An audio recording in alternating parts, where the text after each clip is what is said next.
Gli Stati Uniti erano informati della fatto, non lo hanno appoggiato e hanno condannato l'esecuzione delle armi di guerra. Questo ha detto il ministro degli esteri italiano nella conferenza stampa finale che è appena conclusa. Abbiamo chiesto al ministro se l'attacco all'Iran, seppur compreso, non inneschi una escalation a fuoco lento. Sentiamo il video.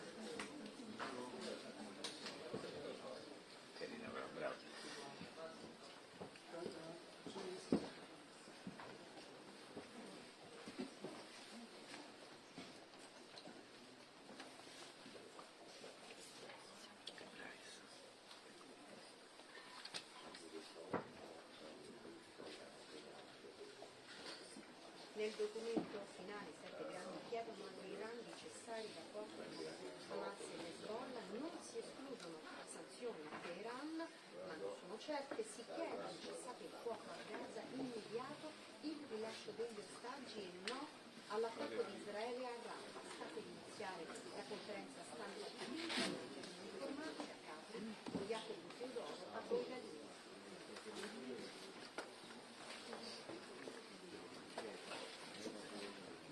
Bene, mi piace. Ho capito qualcosa. Fai una bella voce. Perfetto. Grazie.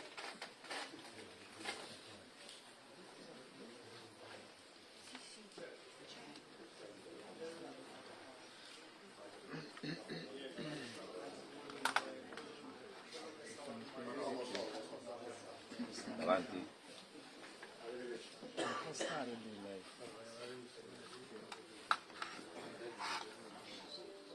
Non è autorizzato.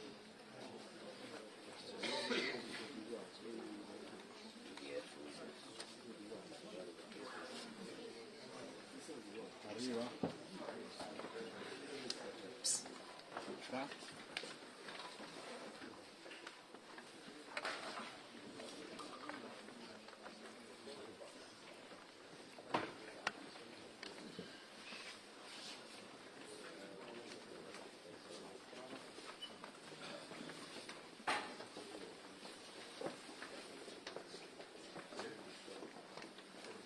Good morning.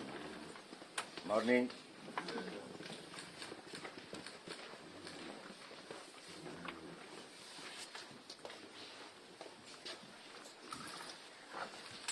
Well, good afternoon, everyone.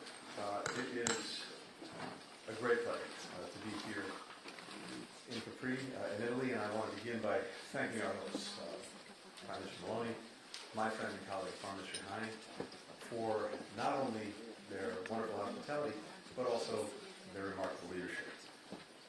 The G7 is in many ways a steering wheel for the world's most advanced democracies.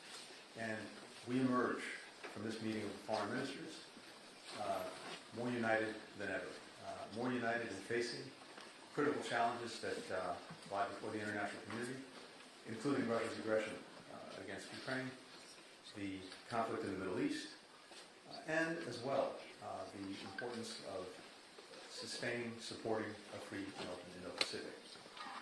These and many other subjects were the focus of our conversations over the last 2 days, which I found to be extremely productive.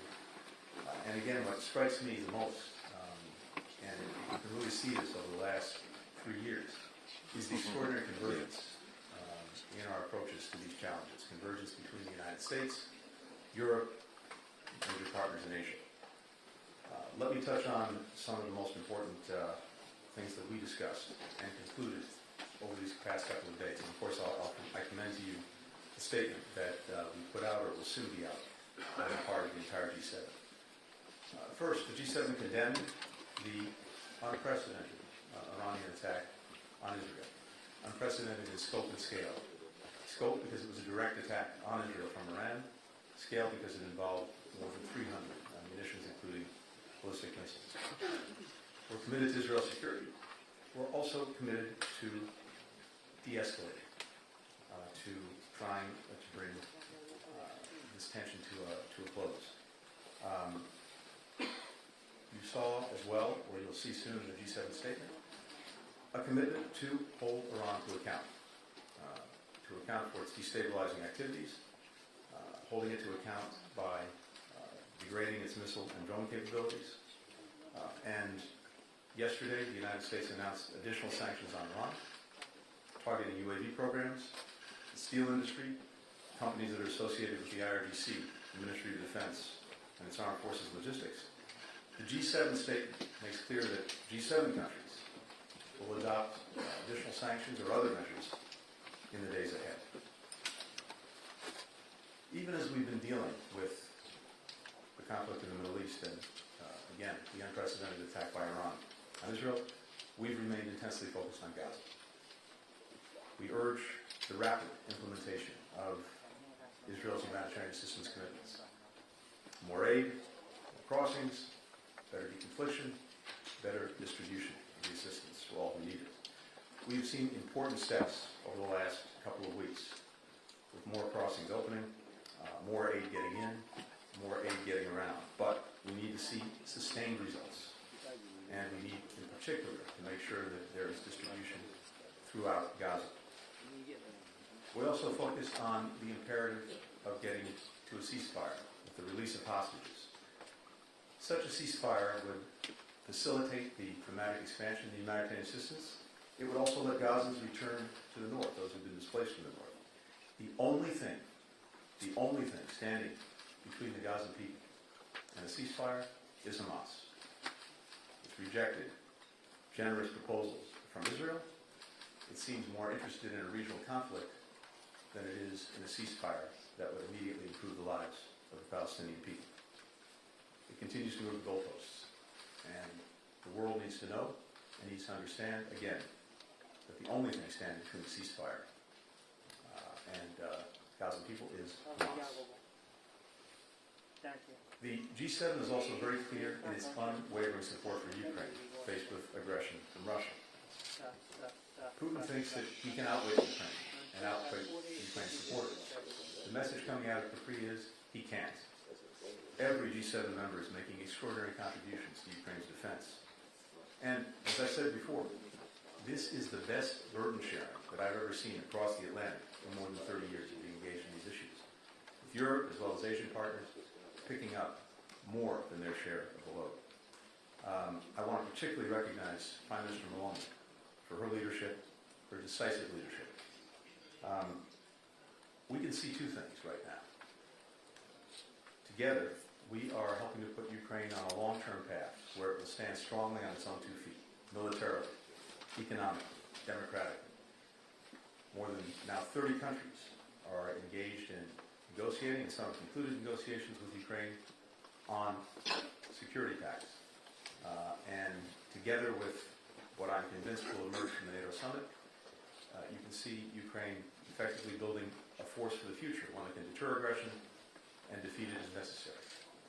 We're working to drive private sector investment into Ukraine and also help develop its own defense industrial base in ways that will provide for a strong, enduring economy. And of course, now that the accession path to the EU is open, that will help Ukraine deep-root its democracy. But even as we're doing all of that, we heard clearly from Foreign Minister Kuleba that it's imperative that in this moment, Ukraine get more resources that it needs to deal with the ongoing Russian aggression. It needs more air defenses. It needs more munitions. It needs more artillery. Allies and partners, including the G7 countries, are committed to delivering on that. We discussed steps to provide more assistance more immediately to Ukraine. We also discussed ways to protect and help restore its energy grid, which Russia has sought to decimate. And here again, I think we can see important steps that were already taken, but more to come in making sure that Ukraine has sustainable energy for its people. We're also working to strengthen efforts to disrupt the transfer of weapons, and also inputs for Russia's defense industrial base. When it comes to weapons, what we've seen, of course, is North Korea and Iran primarily providing things to Russia. But when it comes to Russia's defense industrial base, the primary contributor in this moment to that is China. We see China sharing machine tools, semiconductors, other dual-use items that have helped Russia rebuild the defense industrial base that sanctions and export controls had done so much to degrade.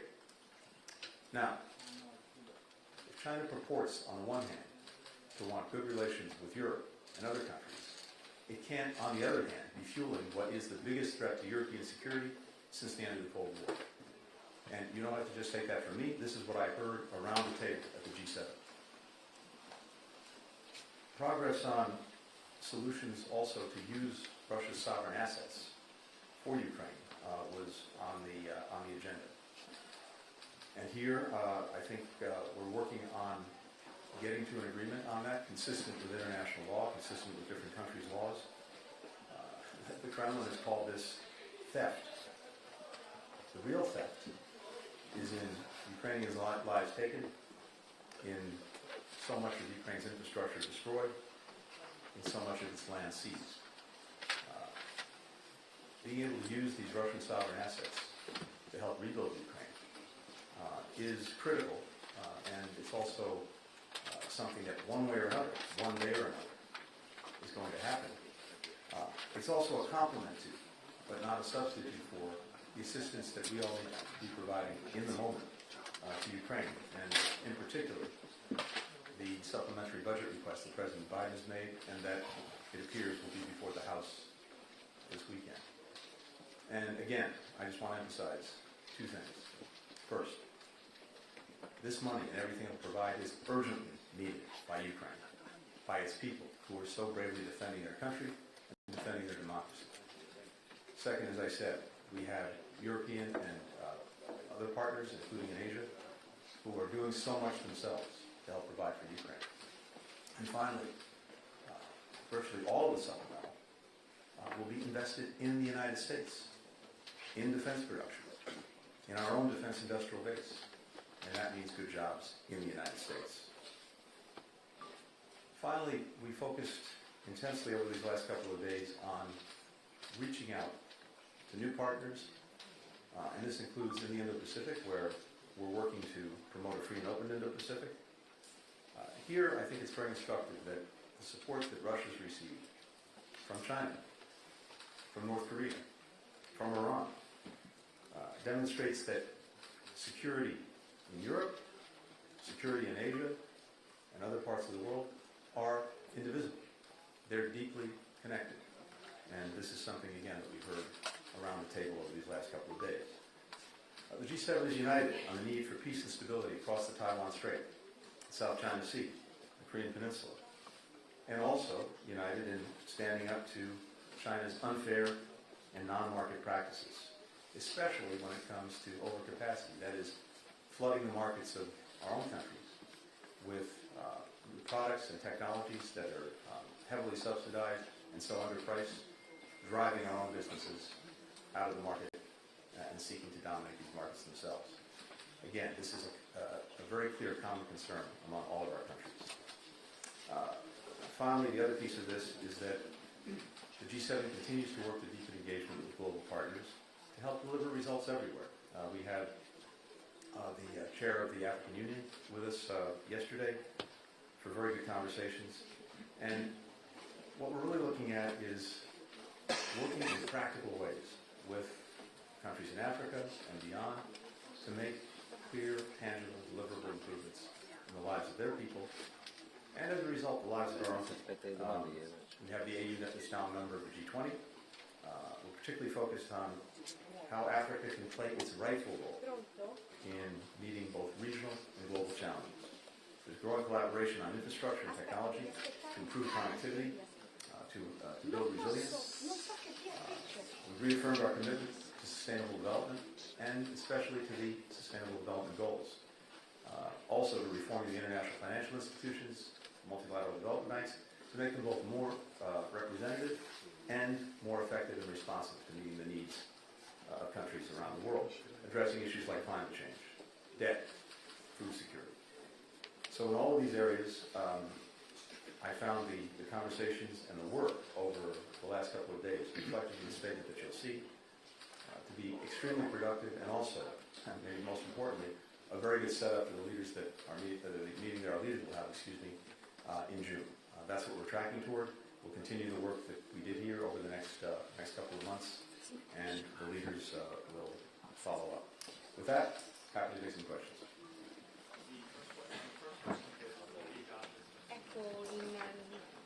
C'è una condivisione totale. Thank you very much. Mr. Secretary, there's a lot to ask you about today, so with your indulgence. First, on Israel strikes in Iran. Was the U.S. indeed alerted in advance?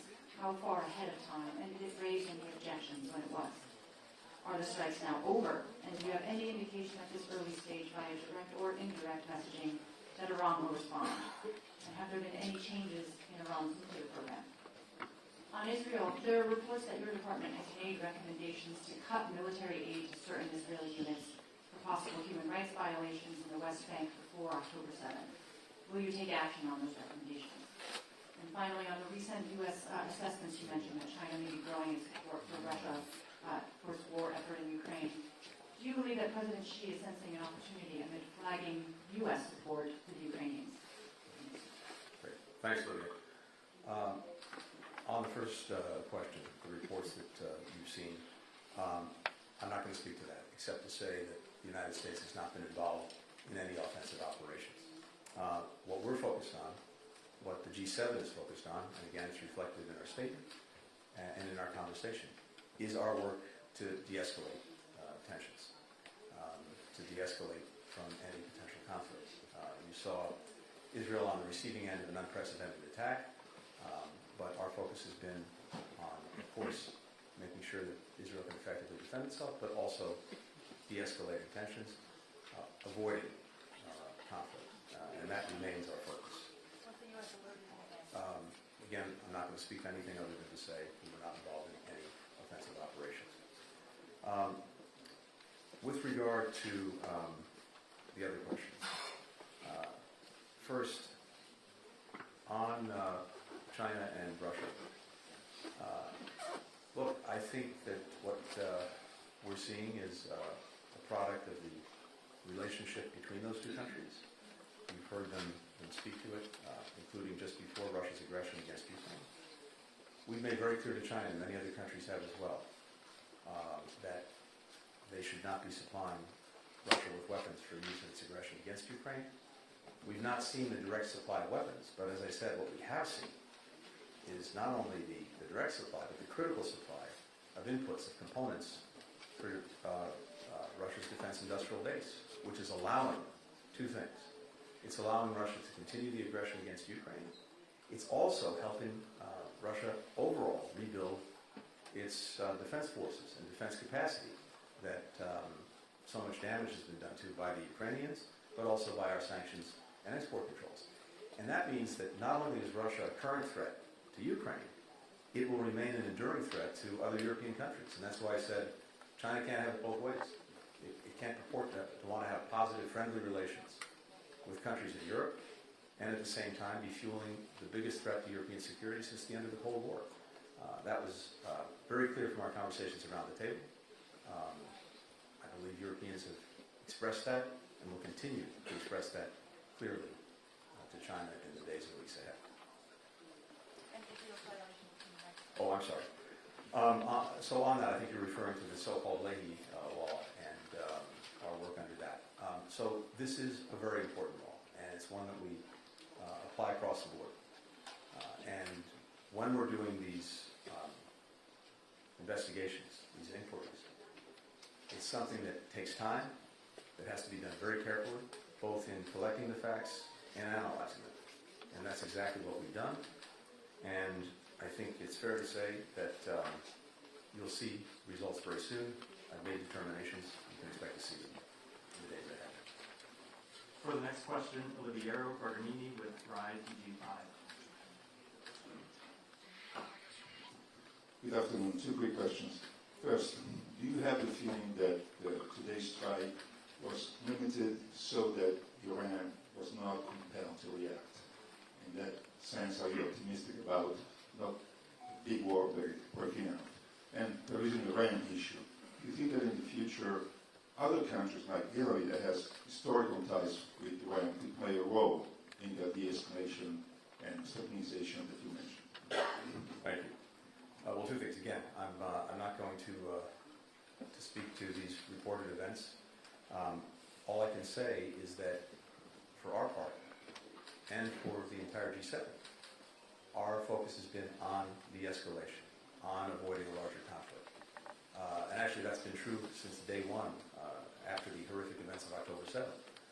A big part of our approach has been to prevent the conflict from spreading, to avoid escalation everywhere, and that's a common policy across the G7, and it's very much our approach now. So we've been engaged in efforts to avoid escalation.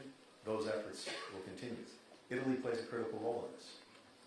As a leading country, as a country that's engaged around the world with many other countries that have their own relationships with countries involved in the Middle East. Italy has its own direct engagements, and I think what we've seen over the past 10 days or so, a couple of weeks, is that those engagements have been and remain very important to keeping things calm, to avoiding escalation, to preventing a larger conflict. Italy is an important player in this. Nadia Bilbassi with Al Arabiya. Thank you, Mr. Secretary. I want to press you again on the Iran question. It seems that both the Iranian and the Israeli responses were measured and calculated. Would you say that now we are averting a major confrontation and a possible war? And what messages would the U.S. play in sending to both sides for restraint? And are we back to the proxy war? And if you allow me in Rafah, U.S. position is very clear. You are opposed a military operation in Rafah as long as there is no plan to evacuate 1.5 million Palestinian civilians.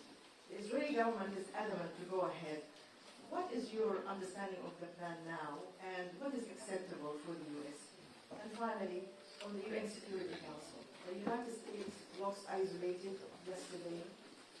Your allies, close allies, France, Japan, and South Korea, both voted for admitting Palestine as a member. The Israelis, including Netanyahu, on the record saying they oppose two-state solution. So what is the path forward, and what message can you give to Palestinians and to moderates in the region if you truly want to isolate extremes? Let me simply, first of all, repeat what our focus has been and what it remains. De-escalation, avoiding conflict, and so yes, calling on all concerned to exercise restraint. That's what we've been doing over the last couple weeks, and as necessary, that's what we'll continue to do. And again, that's reflected in the statement that you'll see coming from all of the G7 countries. On Rafah, we have been very clear about this. President Biden's been very clear about this. We cannot support a major military operation in Rafah. First, there are currently somewhere around 1.4 million people in Rafah, many of them displaced from other parts of Gaza.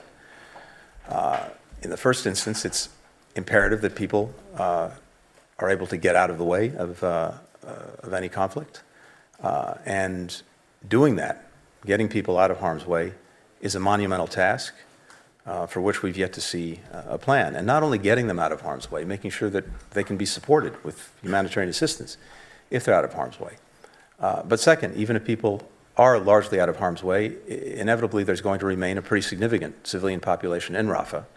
And we believe that a major military operation with a large presence of a civilian population would have terrible consequences for that population. We are committed, as Israel is, to ensuring that Gaza cannot be controlled by Hamas. We've seen the devastation and destruction that have resulted from Hamas's leadership and the actions that it's taken. And well before October 7th, what it was providing, or rather not providing, for the Palestinian people made clear that its concern had nothing to do with the Palestinian people and everything to do with its objectives to destroy Israel.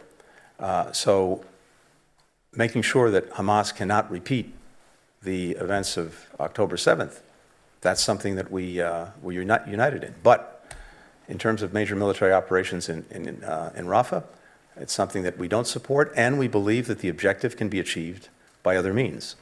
We've been engaged in conversations at senior levels with Israel over the past couple of weeks on this, including as recently as this week. Those conversations continue. Finally, on the UN Security Council resolution. First, we are committed, the United States is committed to achieving a Palestinian state. We believe that that is vital to having long-term, sustainable, durable peace and security. And of course, it's the only way to fulfill the aspirations, the rightful aspirations of the Palestinian people. But getting to that, achieving that state, has to be done through diplomacy, not through imposition. And the resolution that was voted at the Security Council will have no effect on actually moving things forward and achieving a Palestinian state. Again, that can only be accomplished by diplomatic means. It's also important to point this out. Under United States law, even if we had wanted to vote for this resolution, had we done so, under our law, it would have obligated us to cut off all of our funding to the United Nations. Clearly not in the interests of anyone, including the Palestinians, particularly given the contributions we make to programs that are vital to them. But as I said, we're committed to working to achieve a Palestinian state with the necessary guarantees for Israel's security. And we've been working on that, including as part of the potential normalization process between Israel and Saudi Arabia, something that we've intensely engaged on over the last several months and weeks. So you can see an important path forward that's there. And in fact, we saw it in the wake of the unprecedented Iranian attack on Israel. You can see for Israel a future where a coalition of countries are working together to deal with the Iranian threat and to isolate it, with Israel that's integrated into the region, with normal relations with its neighbors, and a resolution to the Palestinian question, which is necessary to really deep root and achieve that coalition. That's an incredibly powerful future. It answers what Israel has long sought, which is to have normal relations throughout the region. It deals with the single biggest threat to Israel's security, and for that matter, to the security of most countries in the region, and our own, which is Iran and its proxies. But to get there, it's going to require calm in Gaza, and it's going to require a clear pathway to a Palestinian state. So we see that as one of the best ways to actually achieve results. Again, you can put something down on a piece of paper and wave it around. It has no effect. What does and can have an effect is actual diplomacy, working to achieve these agreements, and then delivering concrete results. That's what we're focused on. Finally, I would say this. Also take a look at the G7 statement today, which shows unity on this question. It says that there's going to be a proper time, a rightful time for recognition. This is not that time. We need to do the diplomacy, we need to do the hard work to bring parties together, to bring the region together, and to demonstrate that there's a much better future that awaits everyone if they follow this path. And for the final question, Jessica Parker with BBC. Thank you, Jessica Parker, BBC News. If I can first ask, why won't you address events that have happened overnight? Isn't it important that you do so? Can you tell us if you've spoken to your Israeli counterparts? And I'm interested to know how you would characterize the US-Israel relationship right now. And if I can, on Ukraine as well, hopes are obviously rising. The US may pass this $60 billion aid package for Ukraine, but given the amount of time it's taken, given the situation in Ukraine, is it coming too late? Good. So I'm going to be incredibly boring and not make your day by saying, again, I'm not going to speak to what's been reported, other than to say that the United States has not been involved in any offensive operations. The United States, along with our partners, will continue to work for de-escalation. On Ukraine, most important thing is getting this aid voted and moving it forward. And it will I know, make a profound difference, and make a profound difference almost right away in making sure that Ukraine has what it needs to defend itself effectively against the ongoing Russian aggression. No. Is it too late? No. If it happens now, it's not too late. If it doesn't happen, or takes a lot more time, there is a real risk that, yes, it will be too late, and you've heard others speak to it, including the Secretary of Defense. Now, would it be better if that aid had been voted months ago? Absolutely. But in terms of meeting Ukraine's urgent needs, it's incredibly timely to get it done right away, this weekend. So I'm convinced, and all of our experts are convinced, that it can and will make a hugely important material difference in the success of Ukraine's defense and the success in repelling the Russian aggression. But if this continues to linger, yes, there is a real risk that we'll get to a point where it's simply too late. We are engaged on a regular, pretty much daily basis, and we're committed to helping Israel defend itself, and, as necessary, participating in its defense, as you saw just a few days ago, and as you saw not only from us, but from a number of other countries. Again, Israel makes its own decisions, but we have a commitment to defending it, and you saw an unprecedented attack from Iran into Israel, and the United States and others working with Israel to make sure that that attack would not have devastating consequences, and thankfully it did not. But on all of these issues, whether it's relationship with Iran, whether it's the conflict in Gaza, whether it's Lebanon, you name it, we're in constant engagement with Israel, just as we're in constant engagement with allies and partners throughout the region and around the world. This is a collective effort to try to manage the conflict in the Middle East, to bring the conflict in Gaza to a close, to achieve a ceasefire and the release of hostages. And by the way, a number of other countries around the table today also have hostages in Gaza held by Hamas and other groups. And it's also important to remember, because I sometimes think that people have forgotten this. We have American hostages who've been held in the most deplorable conditions all of this time.